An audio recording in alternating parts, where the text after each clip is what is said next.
আব্দুল্লাহ ইবনে মুবারক ইরাকের সবচেয়ে বড় আলেম, এত বড় ইমাম, লক্ষ লক্ষ আলেম তার ছাত্র। ইমাম বুখারীর দাদা উস্তাদ, এত বড় আলেম ইমাম বুখারীর দাদা উস্তাদ আব্দুল্লাহ ইবনে মুবারক। তার একটা অভ্যাস ছিল, প্রতি বছর 1000 হাজি নিয়ে হজ করতে যাইতো। 1000 হাজিকে তিনি নিজের অর্থায়ন দিয়া, টাকা পয়সা দিয়া হজ করাইতো। কত টাকা পয়সার মালিক আল্লাহর বান্দা! আল্লাহর বান্দা 1000 হাজিকে হজ করাইতো। শুধু তাই নয়, আল্লাহর বান্দা আবার হজ করার পর যখন বাড়িতে ফিরে যাবে, আল্লাহর বান্দা বলতো, মদিনার পাশে উক্কাজ নামক বাজার, ওই বাজারের মধ্যে গিয়া যার যার সাধ্য অনুযায়ী যতটুকু মাল নিতে পারো দোকান থেকে নিয়ে নাও। দোকানদারকে বলা থাকতো, কোনো টাকা পয়সা নিবি না, আমার হাজি সাহেব মাল সামানা নিবে। ও আল্লাহর বান্দা, ওরে নবীর আশিক উম্মতের দল, আল্লাহর বান্দা এইভাবে প্রতি বছর 1000 হাজির হজ করাইত, আবার মার্কেটিং করে দিত। একটু চিন্তা করেন, কত বড় আলেম, কত বড় আল্লাহওয়ালা, আবার কত বড় ধনী মানুষ। ও আল্লাহর বান্দা আব্দুল্লাহ ইবনে মুবারক, ও আল্লাহর গোলাম আব্দুল্লাহ ইবনে মুবারক যখন মক্কা থেকে ফিরে যাবেন, ফেরার সময় হাতিমে কাবার সামনে ঘুমন্ত। দিলের কানটা লাগায় শোনো, ও আল্লাহর বান্দা, আল্লাহর ওলি হইতে মুফতি লাগে না, মুহাদ্দিস লাগে না, বড় পীর সাহেব লাগে না, শুধু লাগে একটু ঈমান আর নেক আমল আর আল্লাহর বান্দা আল্লাহর প্রতি বিশ্বাস। ওরে আল্লাহর বান্দা, ও আল্লাহর গোলাম, আল্লাহর বান্দা আব্দুল্লাহ ইবনে মুবারক স্বপ্ন দেখতেছে, দুইজন আল্লাহর বান্দা, একজন আল্লাহর বান্দা মাথার কাছে দাঁড়ায় আছে, আরেকজন পায়ের কাছে দাঁড়ায় আছে। পায়ের কাছের লোকটা মাথার কাছের লোকটারে বলতেছে, এই বছর কতজন হাজি সাহেব হজ করেছে? মাথার কাছের আল্লাহর বান্দা বলে, 6 লক্ষ হাজি সাহেব এই বছর হজ করেছে। এবার পায়ের কাছের লোকটা বলতেছে, কতজন হাজি সাহেবের হজ আল্লাহ কবুল করেছে? ওরে আল্লাহর বান্দা, সবার হজ তো আল্লাহ কবুল করে না, দেখবেন মানুষেরা হাজরা সাদে। ওরে আল্লাহর বান্দা, আল্লাহর বান্দারা যখন পাথর নিক্ষেপ করে, ওরে আল্লাহর বান্দা যখন পাথর নিক্ষেপ করে, ওই পাথরগুলো কিন্তু সব জমিনে পড়ে থাকে না, কিছু পাথরগুলো পড়ে থাকে, কিছু পাথরগুলো আল্লাহ কুদরতি ভাবে উঠায় নেন। যাদের হজ আমার আল্লাহ কবুল করিয়া নেয়, ওদের পাথরগুলো আল্লাহ কুদরতি ভাবে উঠায় নেয়। ওরে যুবক, ও আল্লাহর গোলাম, আল্লাহর বান্দা, পায়ের কাছের লোকটা ডাক দিয়া কয়, কতজন লোকের হজ কবুল হয়েছে? মাথার কাছের লোকটা কয়, 6 লক্ষের একজনের হজ আল্লাহ কবুল করেন। এবার পায়ের কাছের লোকটা কয়, মানুষেরা লক্ষ লক্ষ টাকা ক্রয় করি, লক্ষ লক্ষ টাকা ভাঙ্গিয়া বাইতুল্লাহ গিয়েছে, মিনা মুজদালিফা আরাফা মদিনা মুনাওয়ারা গিয়েছে। ওদের যদি হজগুলো কবুল না হয়, তাদের কি হালত হবে, কি উপায় হবে? এমন সময় মাথার কাছে লোকটা ডাক দিয়া কয়, সিরিয়ার মধ্যে এক আল্লাহর বান্দা আছে, ওর নাম আলী ইবনে মুওয়াফফাক, ওর উসিলায় আল্লাহ 6 লক্ষ হাজির হজ আল্লাহ কবুল করেছে। ইমাম আব্দুল্লাহ ইবনে মুবারক ঘুম ভেঙে গেল আব্দুল্লাহ ইবনে মুবারক। ঘুম থেকে জাগ্রত হওয়ার পর আব্দুল্লাহ ইবনে মুবারক বড় পেরেশান। আমি ইরাকের এত বড় আলিম, আমার উসিলাও না, অন্য কোনো বুজুর্গের উসিলাও না, সাধারণ একজন আলী নামে এক আল্লাহর বান্দা, কেউ তারে চিনে না। ওর উসিলায় আল্লাহ 6 লক্ষ হাজির হজ আল্লাহ কবুল করে নিয়েছেন। আমি ইরাকে যাব পরে, আগে যাব সিরিয়ায়, আলীর সাথে সাক্ষাৎ করব। আলীর সাথে সাক্ষাৎ না করিয়া যাব না। ওরে আল্লাহর বান্দা, ওরে যুবক, ও আল্লাহর গোলাম, ও নবীর আশিক উম্মতের দল, ওরে আল্লাহর বান্দা, এবার আব্দুল্লাহ ইবনে মুবারক রওনা করেছে। আব্দুল্লাহ ইবনে মুবারক সিরিয়ার দিকে রওনা করেছে। সিরিয়ার দিকে যায়। ওরে আল্লাহর বান্দা যুবক, সিরিয়ার দিকে আল্লাহর বান্দা যায়, কারণ সিরিয়ার মধ্যে আব্দুল্লাহ ইবনে মুবারকের লক্ষ লক্ষ ছাত্র আছে। ও আল্লাহর বান্দা, সেখানে যাওয়ার পর আব্দুল্লাহ ইবনে মুবারকের কাছে লক্ষ লক্ষ ছাত্ররা মুসাফাহা করে, সম্মান জানায়। আব্দুল্লাহ ইবনে মুবারক মনের মধ্যে কথাটা কাউরে বলে না, কি জন্য আসছে এই সিরিয়ার মধ্যে। এমন সময়ে গোপনে গোপনে জিজ্ঞাসা করে, আলী কে ছিল? আলী নামে কাউরে ছিল? ও আল্লাহর বান্দা, ওরে আল্লাহর গোলাম, আলী নামে কাউরে চিনো না রে? যুবক আল্লাহর বান্দারা কেউ তার পরিচয় জানে না। আব্দুল্লাহ ইবনে মুবারক বড় পেরেশান, মনে মনে চিন্তা, হয়তোবা যুবকেরা যদিও না চিনে, মুরব্বীরা হয়তো চিনতে পারে। একেবারে গ্রামের মধ্যে চলে গেলে আর এক আল্লাহর বান্দা মুরব্বী ডাক দিয়া কয়, আল্লাহর বান্দা, আলী নামে কাউরে ছিল? আল্লাহর বান্দা ডাক দিয়া কয়, কেন চিনব না? আলীর বাড়িটা যে আমার বাড়ির সাথে। আরো জোরে বল। মনে মনে বড় আশা, যে আল্লাহর বান্দার আশায় এসেছিল, মনের আশা পূরণ হয়ে গেছে। ওরে আল্লাহর বান্দা, ওরে যুবক, আব্দুল্লাহ ইবনে মুবারক দরজার সামনে হাজির হওয়ার পর দরজা ওয়াজ করেছে, দরজা খুলে দিয়েছে। আল্লাহর বান্দা ডাক দিয়া কয়, তুমি কেমন আছো? কি করো তুমি? বলে, আল্লাহর বান্দা মুসাফির ভাই, আমি সাধারণ একজন মুচি, আমি মুচির কাজ করি। আল্লাহর বান্দা ডাক দিয়া কয়, আমি সেটা জানতে আসি নাই। ওরে আলী, আমারে বল, আল্লাহর সাথে তোমার কি সম্পর্ক? আমার দয়া মাওলা রে, আমার দয়ার মাবুদ রে,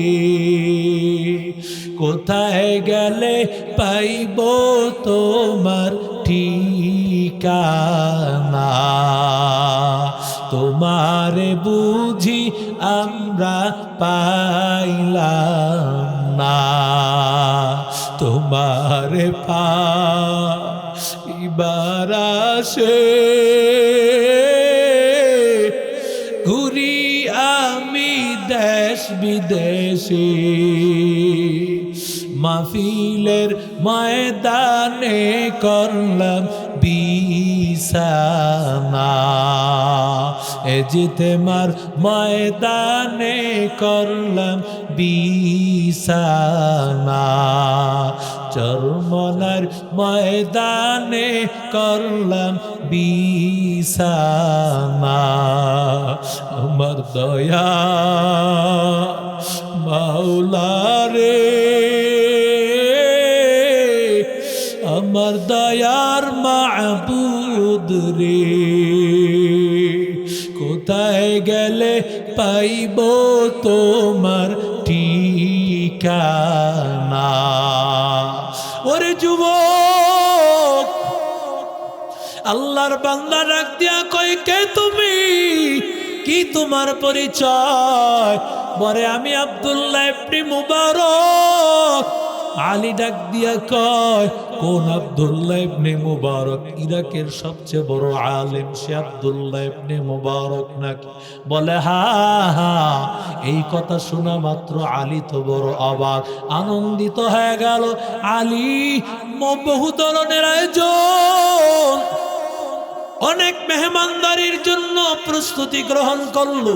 আল্লাহর বান্দা কই না, ও আল্লাহর বান্দা, না না, ওরে আল্লাহর গোলাম, না না, কিছুই করা লাগবে না রে বাবা। ওরে আল্লাহর বান্দা, আলী ডাক দিয়া কয়, এত বড় আল্লাহওয়ালা আমার ঘরের মধ্যে, আমার কপাল কত ভালো, আমার কপাল কত ভালো।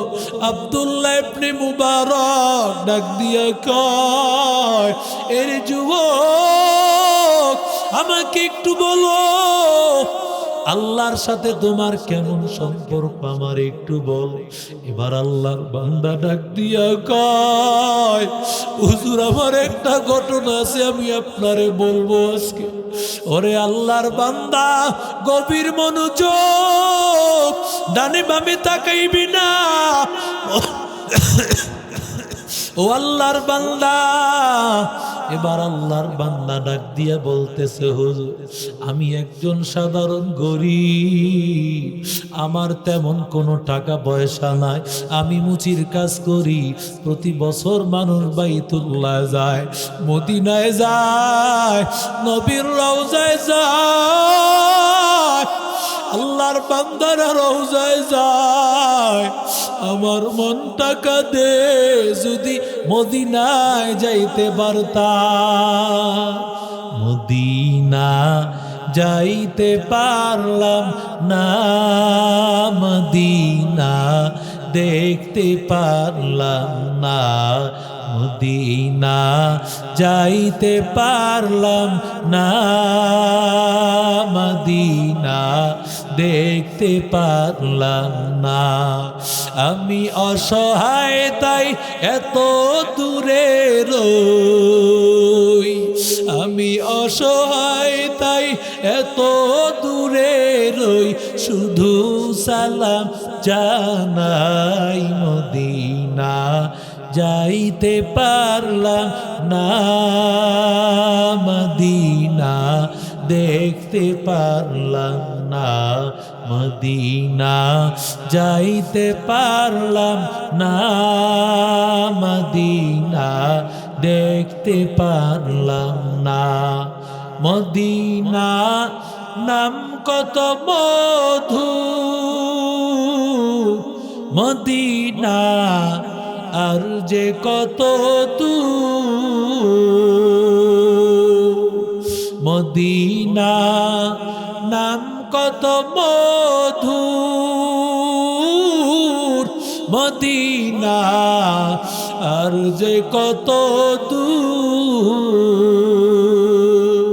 সে মদিনার পথের ধুলি আমি, সে মদিনার পথের ধুলি আমি মাখতে পারলাম না, মদিনা যাইতে পারলাম না, মদিনা দেখতে পারলাম না। জোরে কোন আল্লাহু আকবার, আরো জোরে বলে। আলী ডাক দিয়া কয়, ও আল্লাহর বান্দা, মানুষেরা মদিনায় যায়, আমার মনটা পাগল। আমি যদি মদিনায় যাইতে পারতাম, মদিনা সবুজ গম্বুজে যদি যাইতে পারতাম, মনটা পাগল। ওরে আল্লাহর বান্দা যুবক, ওরে আল্লাহর গোলাম, কিন্তু কিভাবে যাইব? যাওয়ার মতো যে কোনো সামর্থ্য নাই। আল্লাহর বান্দা এবার চিন্তা করলো, আমি দিনেও কাজ করি, এখন থেকে রাতেও কাজ করব। দিনেও কাজ শুরু হয়ে গেল, রাতেও চলতেছে কাজ, দিনে রাতে মিলিয়ে আমি কাজ শুরু করে দিলাম। মানুষেরা জানাজানি হয়ে গেল আমি রাতের বেলায় কাজ করি, সবাই আমার কাছে জুতা দেয়, জুতা আমি কালি করে দেই, জুতা আমি ঠিক করে দেই। 1 বছর আমি এইভাবে কাজ করতে করতে বাইতুল্লাহ যাওয়ার টাকা হয়ে গেল। এবার বাইতুল্লাহর সাথীরাও রেডি হয়ে গেল, আগামীকাল সকালবেলায় বাইতুল্লাহ যাবে। সব কিছু রেডি, আগামীকাল সকালবেলা বাইতুল্লাহ যাবে। ওরে যুবক, আল্লাহর বান্দা আগামীকাল বাইতুল্লাহ যাবে, আল্লাহর ঘর দেখবে, সুন্দর মদিনা, সবুজ গম্বুজের পাশে গিয়া নবীর সালাম জানাবে। মনটা কত পাগল, কিন্তু আল্লাহর বান্দা আজকে কয়েকদিন হয়ে গেছে তার বিবি অসুস্থ, তার স্ত্রী অসুস্থ। ওই রাতের বেলায় বলতেছে, ও স্বামী আমার, আগামীকাল সকালবেলা তো তুমি বাইতুল্লাহ চলে যাবে। ও স্বামী আমার, আমার একটু মনে চায়, ও স্বামী তুমি আমার জন্য যদি একটু গরুর গোশত আনতে পারতা। ও স্বামী আমার, মনে চায় আমি একটু গরুর গোশত আমি খাবো। আল্লাহর বান্দা তো গভীর রাত, রাতের বেলায় যদি বাহিরে যায় কোনো দোকান পাট খোলা পাবে না। ওরে আল্লাহর বান্দা এরপরও মনে বড় আশা নিয়ে বের হয়ে গেছে।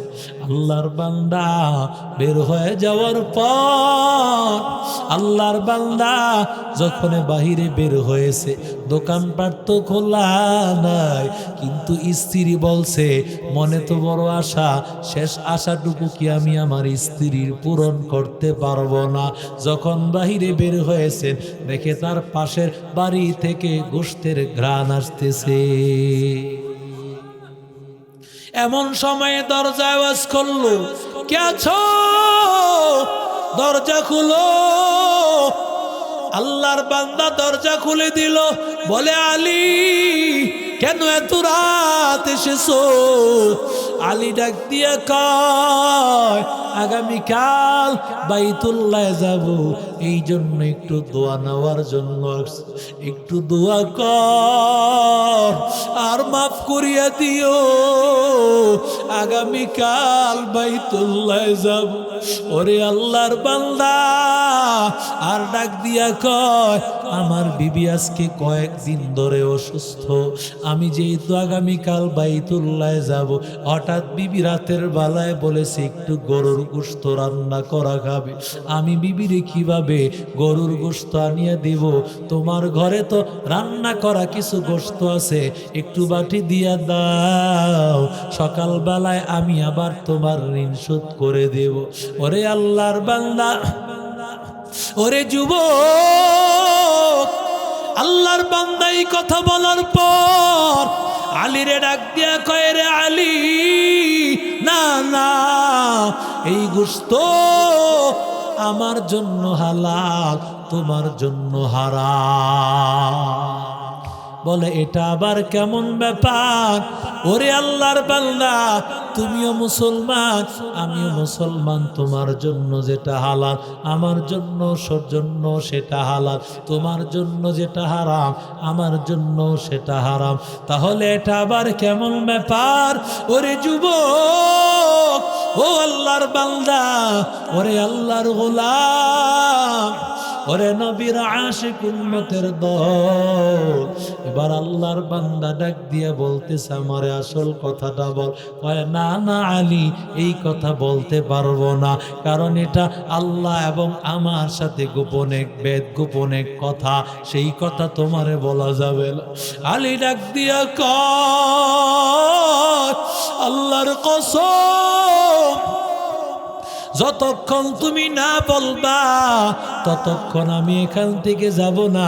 তোমার বলাই লাগবে আসল ঘটনা কি। আলী ডাক, আল্লাহর বান্দা ডাক দিয়া কয়, ও আলী, আমার কাছ থেকে জানতে আসিও না। বলে বলো। কয় না না, জানতে চাইও না। কয় যদি না বলো আমি এখান থেকে যাব না। নিরুপায় হয়ে এক পর্যায়ে আল্লাহর বান্দা ডাক দিয়া কয়, তাহলে শোনো আলী, তুমি তো জানো তুমি যেমন দিন মজুর, আমিও তোমার মতো একজন দিন মজুর। সকালবেলায় কাম করলে কিছু পাইলে সেটা দিয়ে সংসার পরিচালনা করি, আমার স্ত্রী সন্তান চালাই।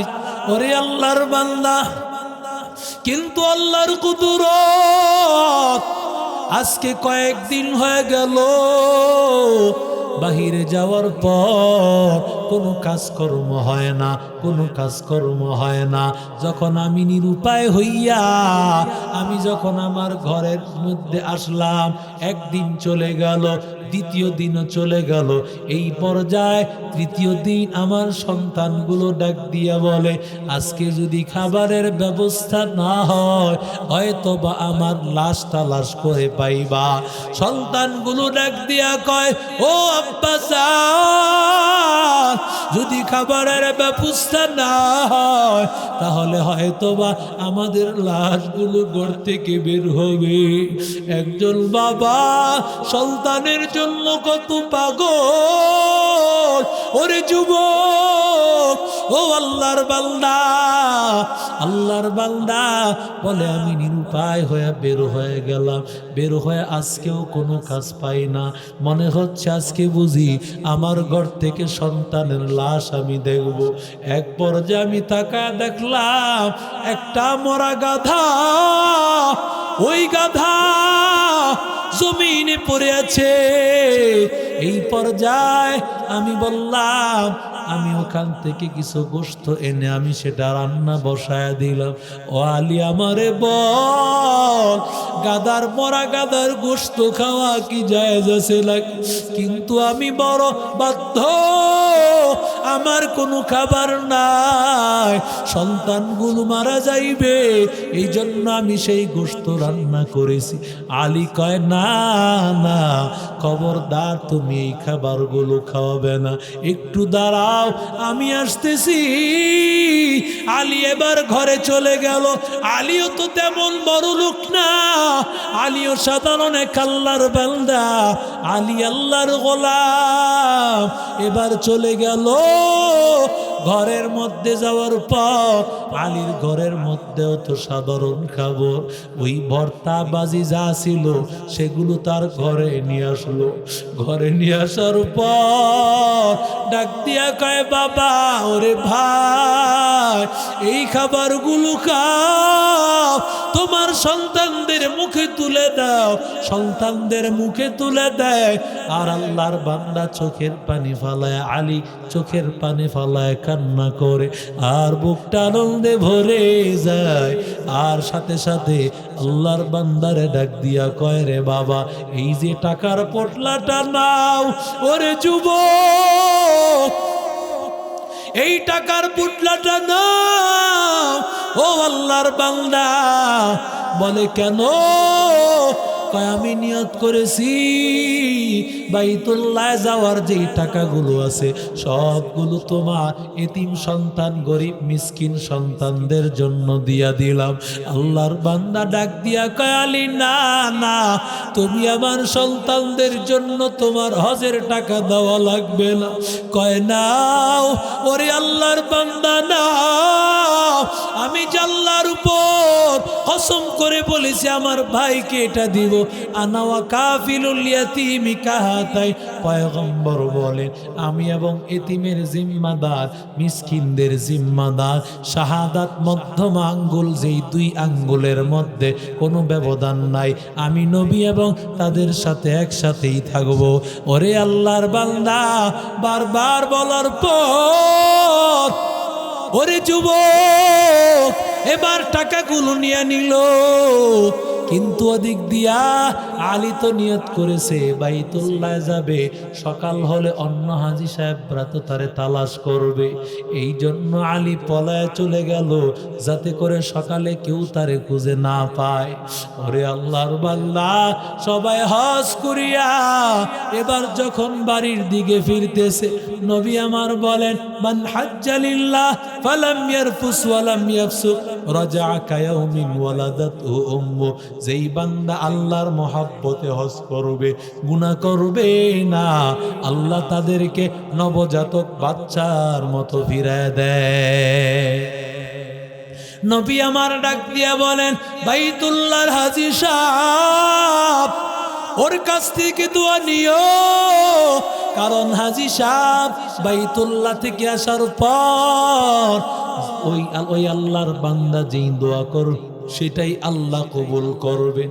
এবার আল্লাহর বান্দারা হাজী সাহেবেরা যখন হজ করে ফিরে আসতেছেন, সবাই রাস্তার মাথায় দাঁড়াইয়া আছে, অভ্যর্থনা জানায়, ওরে আল্লাহর বান্দা, ওরে যুবক, ও আল্লাহর গোলাম। এমন সময় আলীও দাঁড়ায় আছে, আলী অভ্যর্থনা জানানোর জন্য দাঁড়ায় আছে।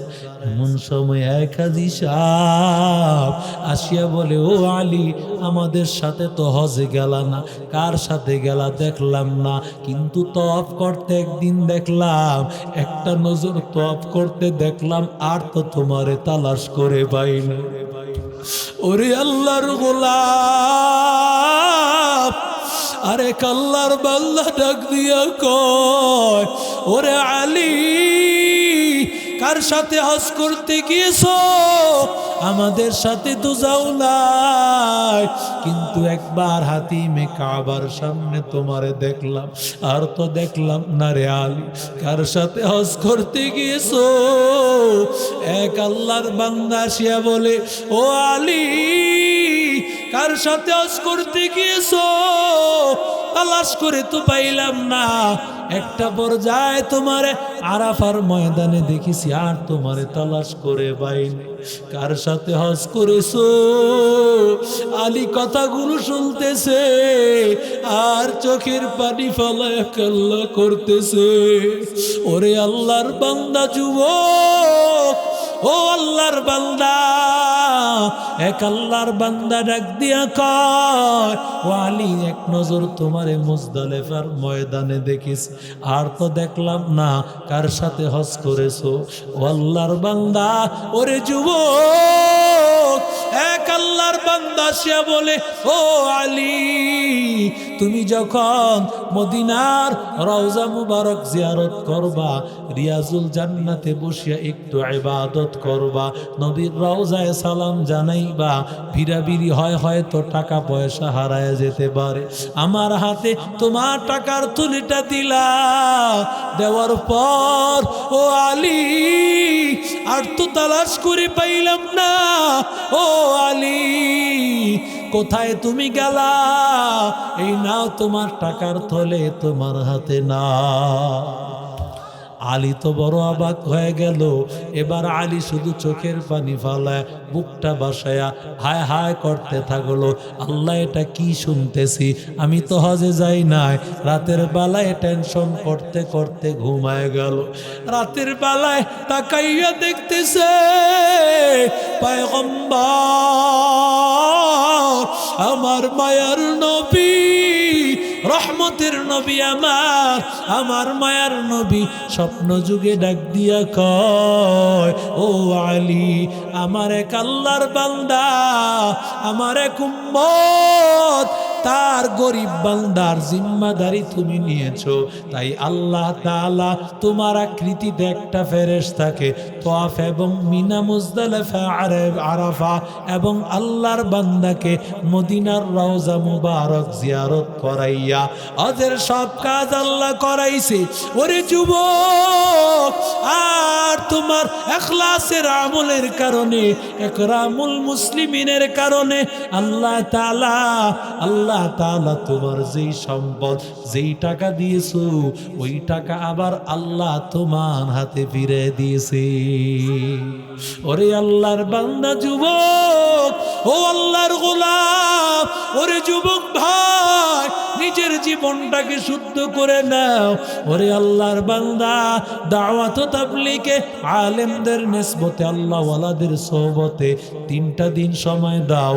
ওরে বান্দা 40টা দিন সময় দাও রে বাবা।